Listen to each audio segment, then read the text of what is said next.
Hello and welcome to 90 Day Dental Day 4 with me, Laura Horton.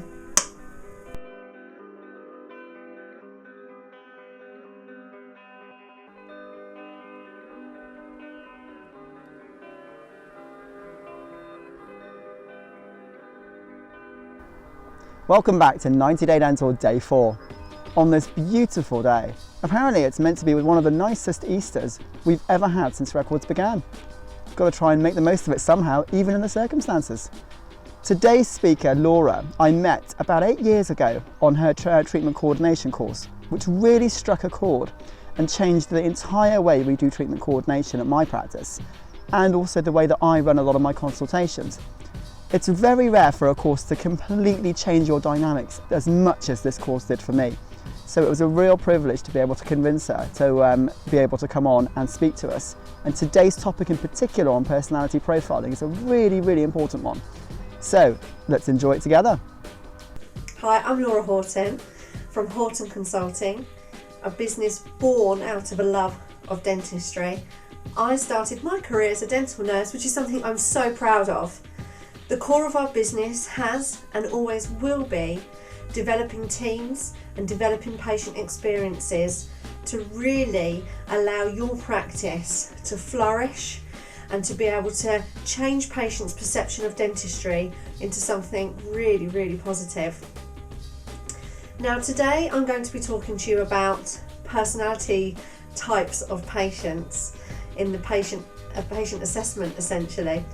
And over the next couple of days, I'm also going to be talking to you about treatment options with patients, handling objections, and delivering costs as well to patients. So we've got a good few videos coming your way, which I'm really looking forward to.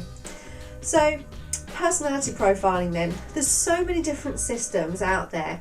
I've used DISC for a very long time, for many, many years. And actually it's a fabulous system to use. There are many others that are very similar.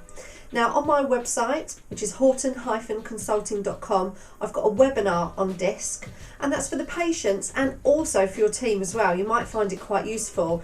It's from back in the days, 2014 I think I did that. Scroll to the bottom of the website and it's in the footer under webinars. So within DISC, each letter represents a different personality profile. D is for dominant, I is for influential, S is for steadiness, and C is for conscientious. D's and C's are factual people, but complete opposites. I's and S's are emotional, feeling people, very much right-brained, but again, complete opposites. Now, as human beings, we have two different types. So we have a main personality profile and a high amount of another one. And I personally, to let you know, tend to flit in between being a DI or an ID. It totally depends where I am and what I'm doing to how my personality will change.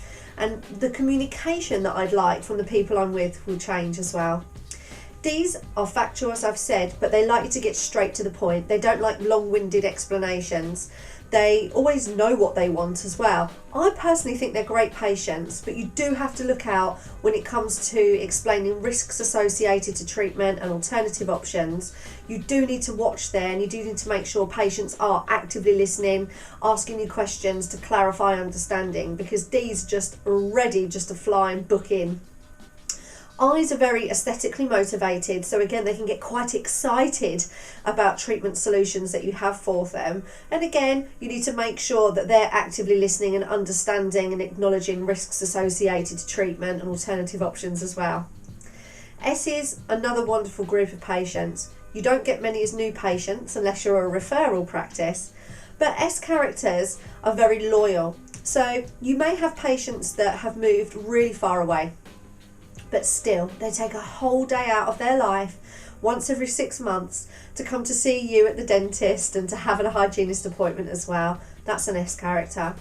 S characters are health motivated, so you should never mention aesthetics when you're talking to them. C is for conscientious. These people are factual, but they need to know everything, absolutely everything there is, to enable them to make a decision, and it will still take them a long time to make a decision. People get frustrated with this group, and you shouldn't. They're the most misunderstood group. of patients, and actually they just need time and nurture and effective follow-up, and treatment coordination is essential for these patients if you have a lot of them. Depending upon where you're located will actually tell you a lot about your patient base. Sometimes there are practices that have one core patient type. Sometimes you have a mixture. Really, it depends upon what type of treatments you're doing, what type of practice you are, and definitely where you're located or where your patients are travelling from. So that's just a short video to give you an insight into the different types of patients and how you communicate to them. So D's, you get straight to the point. I's, you need to be very energetic and listening and understanding and being supportive.